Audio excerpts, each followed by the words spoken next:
Je ne peux pas m'empêcher d'avoir une pensée pour la communauté francophone qui compte beaucoup sur Radio-Canada du côté de la circonscription de mon collègue. Je me demandais si Jean-Alain a été consulté. Monsieur le Président, je me lève aujourd'hui en Chambre pour dénoncer ce qui constitue sous des guises, franchement, on ne peut dire autrement, très sournoise selon moi, une attaque qui, d'après moi, est clairement contre la diffusion publique et sa programmation. C'est une attaque contre le travail des journalistes de Radio-Canada, une attaque contre le journalisme libre, indépendant du pouvoir. Je me demande respectueusement à mes collègues de ne pas se laisser distraire par le titre trompeur de ce projet de loi, qui, à mon sens, est tout à fait factice. Ce n'est pas un projet de loi sur la transparence. C'est un projet de loi qui, profondément, n'a qu'un but politique, un but de longue haleine, celui de nuire à Radio-Canada, à la diffusion publique dans notre pays. C'est une tradition qui est au cœur de notre culture, pourtant. Ceci a tout à voir avec la vieille souche réformiste et leur acharnement contre la société Radio-Canada.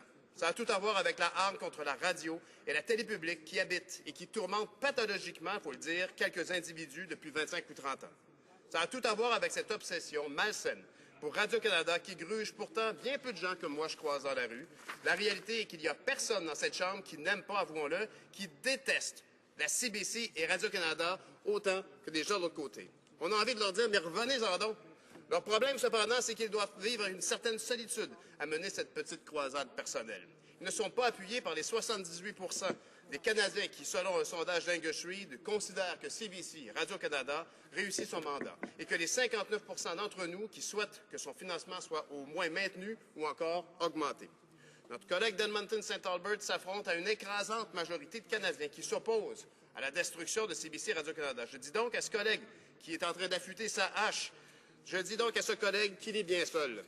Je lui apprends peut-être que ce projet de loi est une initiative qui, à mes yeux, est totalement inutile sur le plan de la transparence. C'est vraiment un projet de loi qui sort de nulle part aujourd'hui. Radio-Canada est actuellement cité en modèle de matière de transparence et d'accès à l'information.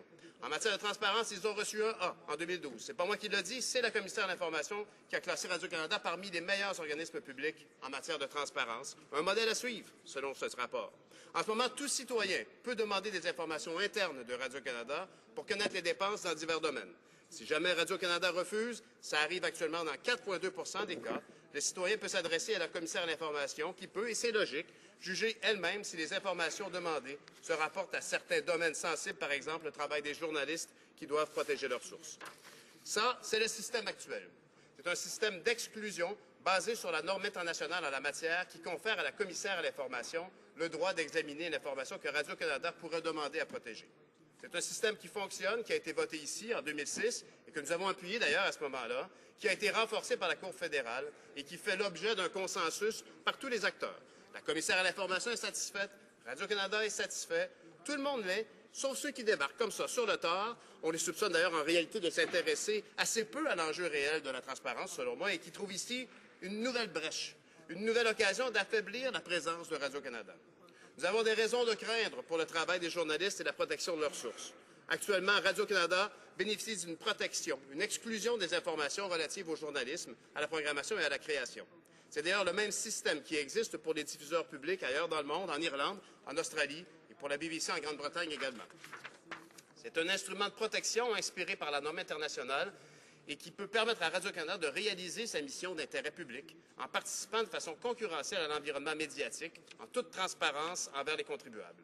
C'est surtout une façon de s'assurer que jamais le travail des journalistes ne sera fragilisé ou la confidentialité de leurs sources sera mise en doute.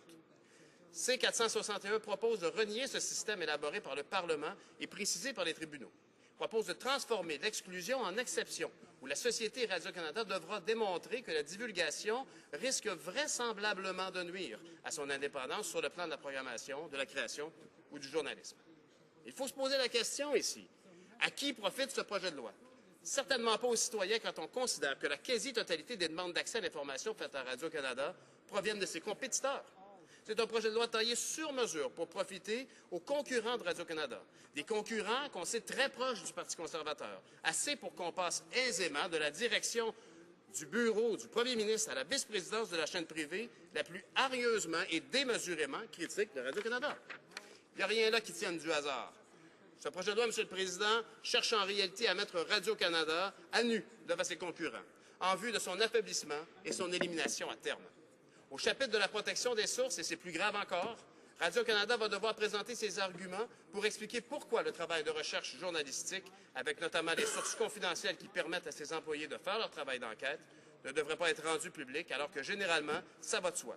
Il faudra vraisemblablement démontrer, encore une fois, j'insiste sur le mot vraisemblablement, démontrer que le processus journalistique sera affecté. La Cour suprême a parlé de l'intérêt public à préserver la confidentialité de la source du journaliste. Le public a un intérêt élevé dans le journalisme d'enquête, dit-elle. Rappelons que Reporters sans frontières ont fait dernièrement tomber le Canada de la 10e à la 20e place dans leur palmarès annuel sur la liberté de la presse. Ce n'est pas un accomplissement dont ce gouvernement peut être fier. Reporters sans frontières cite notamment les menaces continues sur la confidentialité des sources journalistiques pour justifier cette dégringolade. Autre élément du projet de loi sous nos yeux, la modification de la loi sur la protection des renseignements personnels pour permettre au salaire de certains employés de l'État de faire l'objet de demandes d'accès à l'information.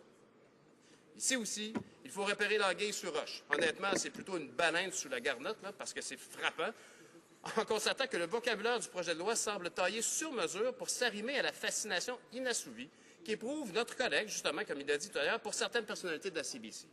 Peter Mansbridge, Rick Purser, notre collègue d'Edmonton-Saint-Albert a même déjà pris la peine de demander leur salaire ici, précisément en Chambre. Mon collègue de Jean Lebert a d'ailleurs pu constater lui-même que lorsqu'on pose la même question, exactement la même question à propos du bureau du premier ministre, à savoir quels sont les salaires accordés à la petite armée de gobelins qui habitent l'édifice Langevin, eh bien, on n'a pas eu de réponse. Quelle surprise! C'est drôle, hein? Comme d'habitude. Mais puisqu'on veut parler de transparence, parlons-en. Alors que Radio-Canada a reçu un A pour sa transparence, l'an dernier, la commissaire à l'information accordait un F à l'Agence d'inspection des aliments et à Transport Canada. Le député d'Edmonton-Saint-Albert a-t-il une position sur cette question? Est-ce qu'il veut partager avec nous ses inquiétudes ou il se préfère se contenter de Radio-Canada seulement? Ça vous convient? La commissaire doit maintenant s'adresser à la Cour fédérale pour ramener à l'ordre le ministère de la Défense nationale qui demande des prolongations de plus de 3 ans pour les réponses aux demandes d'accès à l'information. Alors que les conservateurs se font totalement damer le pion par Radio-Canada dans le palmarès de la transparence publique, ils trouvent moyen de s'y attaquer. À quelque chose là à analyser un peu, comme dirait Sigmund Freud, c'est curieux. Avant-hier, aux ondes de la CBC, la commissaire à l'information a déclaré que le gouvernement conservateur actuel n'est pas des plus transparents. On comprend bien son euphémisme ici, qui a été dicté par son devoir de réserve, et que le taux de réponse aux demandes d'accès à l'information a atteint un niveau record désastreux. Les Canadiens devraient être outrés, a-t-elle dit. C'est ici que le bas blesse. En 2006, le Parti conservateur a formé le gouvernement sous le thème, voici un succès souvenir que tout le monde va aimer ici, sous le thème de l'imputabilité. C'était, on s'en souviendra, en réaction directe au scandale des commandites. C'est drôle de se rappeler de ce mot aujourd'hui, imputabilité. Nous venons de fêter le 7e anniversaire de ce gouvernement. Aujourd'hui, après 7 ans, on peut se dire avec franchise qu'on a devant nous le gouvernement le moins transparent, le plus densément scandaleux de l'histoire du Canada. Le député d'Edmonton-Saint-Albert est député d'un gouvernement qui prêche la transparence, qui exige la transparence de tout le monde, sauf d'eux-mêmes. Assis ici à Ottawa, à dépenser des milliards dans le vide, ils exigent des comptes aux communautés autochtones, aux associations de travailleurs, et finalement à tout le monde, sauf à eux-mêmes. En fait, aujourd'hui, on s'aperçoit que la cible du jour, c'est Radio-Canada parce que c'est pour eux un inconvénient. Vous savez, c'est facile la transparence quand c'est seulement pour les autres. Il faut cesser l'instrumentalisation de cette transparence qui sert à masquer des attaques contre les cibles préférées de la droite. Nous voulons ici la transparence. Au NPD, nous exigeons la transparence. Mais la transparence doit se manifester devant nous, ici. Après 7 ans, c'est désormais la transparence au gouvernement qu'on veut voir. Tout ceci nous amène au constat que ce projet de loi qui nous est soumis a plus à voir avec la hargne que certains manifestent envers la radio et la télé publique qu'avec un sincère souci éthique. C'est une nouvelle salve dans ce que la Guilde canadienne des médias a appelé la guerre sale contre Radio-Canada. J'ai récemment pu commencer à mesurer en personne l'attachement que manifeste la population envers leurs diffuseurs publics. Le 23 janvier dernier, au Lion d'Or à Montréal, des citoyens, des créateurs de tous horizons sont venus témoigner de l'importance de Radio-Canada dans notre culture. Quand je regarde la situation en face, je me rends compte que nos collègues d'en face, eux, tiennent des propos sur Radio-Canada qui sont tout simplement marginaux, qui ne sont pas du tout dans le mainstream général sur notre diffuseur public, qui ne tiennent pas la route pour la majorité d'entre nous. Cette majorité des Canadiens qui, comme nous, appuient l'existence d'un radio-télédiffuseur public indépendant, libre d'attaches politiques. Cette majorité voit très bien la manœuvre qui est en cours ce soir. Cette majorité populaire veut le maintien d'un diffuseur public indépendant, transparent, un reflet de la créativité d'ici. Merci, M. le Président.